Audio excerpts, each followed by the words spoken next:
We should have all been freaking out.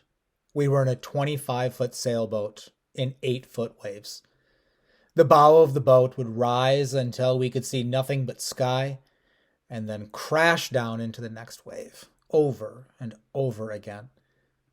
A storm had come up and caught our family out on the big lake, Lake Michigan, one Sunday afternoon.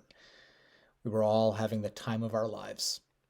My brother and I could see the worry on my mom's face, but my dad, who was piloting the boat, had a smile from ear to ear. My brother and I caught the bug. We had our life jackets on, the sails had come down, and now we were just trawling along at about 6 knots, headed for the Muskegon Channel, home, where we would soon make it. I remember letting my body move naturally with the waves, knees bent and hands holding on tight. We all felt like Captain Dan in the movie Forrest Gump. Now, I know that my mother was a little worried. But, like we had been promised 1,000 times before, we reminded her that the boat was filled with styrofoam. It could capsize and it would flip right back over. It could break up and it would still float. The assurance and faith that we had in our Father, who had sailed for many years and had told us these things, was at the core of our faith. And it made the whole experience, instead of fearful and scary, a day of pure joy. The disciples on the boat in the gospel today, though, they experienced the storm as something that was meant to be feared. Like my family, they got in their boat after listening to the word of Jesus preached in the morning, and they headed out for a 3-hour tour. They got in the boat, headed for what they thought would be some peace and quiet. However, once they were out there in the open water, that storm arose. Their bow was lifted up and crashed into every wave out there. The wind whistled. The men on the boat held on for dear life, and their fear got the best of them. In a panic, they looked to Jesus for help, but they found him asleep. Too much Dramamine, maybe, is what pops into my head after spending so many sleepy afternoons on the boat. But he really was asleep, the gospel tells us.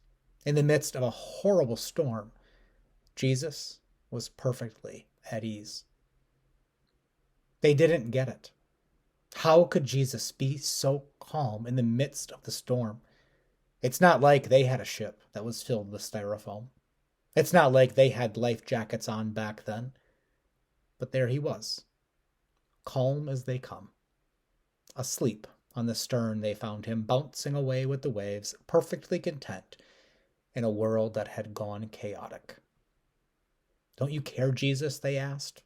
"Teacher, do you not care that we are perishing?" I can imagine the smile on Jesus' face, a comforting smile like that of my father at the helm when I was a child. "There's nothing to worry about, you fools," he thought. "You've worked yourself into a tizzy, but it's all going to be okay." And so he proved it to them. And the story goes, he woke up, rebuked the wind and sea, saying, "Peace, be still." And it was so. Those waves stopped. The wind calmed down. The natural world had listened to him. A miracle had happened right before the disciples' very eyes. But I wonder one thing. When Jesus said those famous words, "Peace, be still," did the disciples obey too?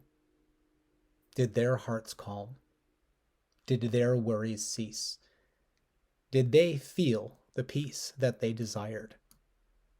Did they become still? I sort of doubt it, because Jesus goes on to point out their fear, asking them, "Why are you afraid? Have you still no faith?" This fear was not only a thing of the past, but of the present as well. They acknowledge that even the wind and sea obey him. But the question still remains, do they? And do we? Do we take to heart what Jesus teaches us today, applying his comforting words of command to be at peace and be still in the storm? It is childish foolishness to trust that the boat won't sink. Bad things happen all the time. It is only smart to worry that little devilish voice preaches to us. But Jesus tells us different. We don't have to waste our effort in worrying. We don't have to live life going forward in panic mode. Sure, we get stuck in survival mode every once in a while. Fight, flight, or freeze catches up with all of us sometimes. But we can't forget that Jesus is in the boat with us too. And we don't have to make the same mistake that the first disciples did in thinking that Jesus doesn't even care about them. Because in our heart of hearts, we know that he does.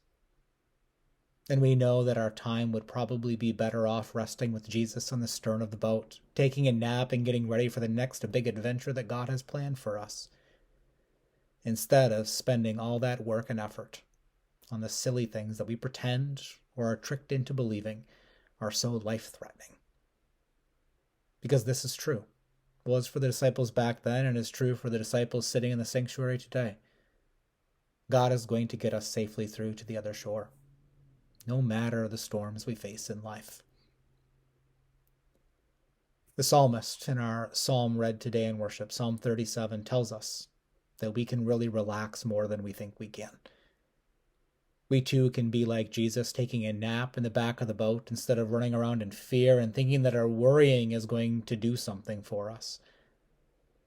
As this psalmist tells us that we are not to fret, because the powers of this world and those in league with them are going to fade like the grass and wither like the green herb. They may look big and bad, but they are no match for our God who is taking care of us. Instead of worrying about these things, these storms, the lightning and the waves that can so easily bring us terror, instead of worrying, simply trust in the Lord, the psalmist says. Because in this trust, in this faith, even in the midst of the worst that this world can hand us, we can live in the land of God and enjoy the security that comes from the maker of the forces of those storms. Take delight, the psalmist tells us. When those storms arise, remember the promises that you are going to be safe, that even if the boat breaks up, Jesus will be right there with you in the water. Take delight and joy even in the storm. Smile from ear to ear and remind everyone around you that we can, that we are to be enjoying this life and the adventure that it brings. Commit your way to the Lord, trust in God, and keep the faith that God will always act on your behalf. That God takes delight in walking with you through the storms in this life, and that God will get you to the other side no matter what. Be still before the Lord, the psalmist says, as if he heard Jesus command it. The psalmist gives us the advice today that we all need to remember to take to heart when we find ourselves riding the waves in the storm. Do not worry, because Jesus is in your boat. Do not worry because you have God closer to you than what you can see well in that storm. There's some comedy here, perhaps. Jesus is at peace napping in the boat, but everybody else is freaking out. And as the audience, safe in our pews, well, we hear this, we can hopefully recognize their foolishness.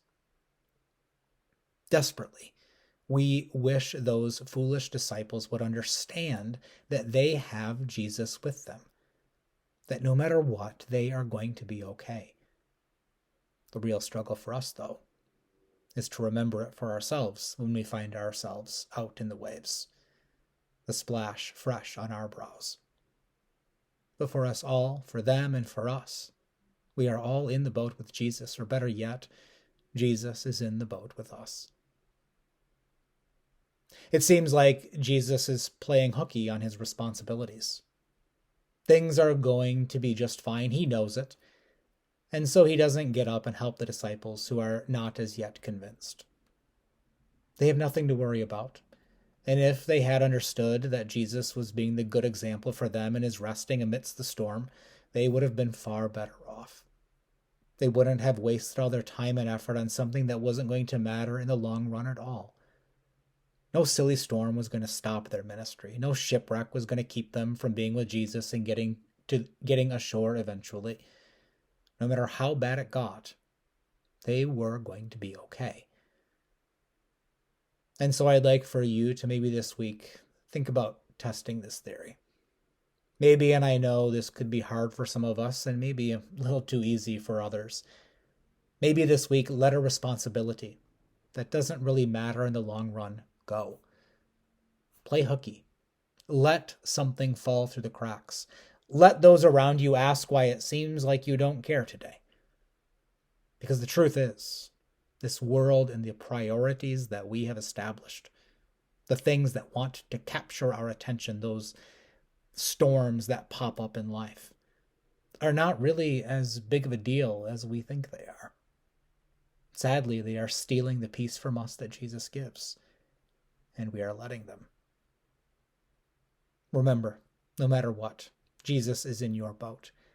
And with him there, you truly have nothing to worry about. We can all rest assured, no matter what is happening in this world around us, storms and all, we have nothing to fear. Amen.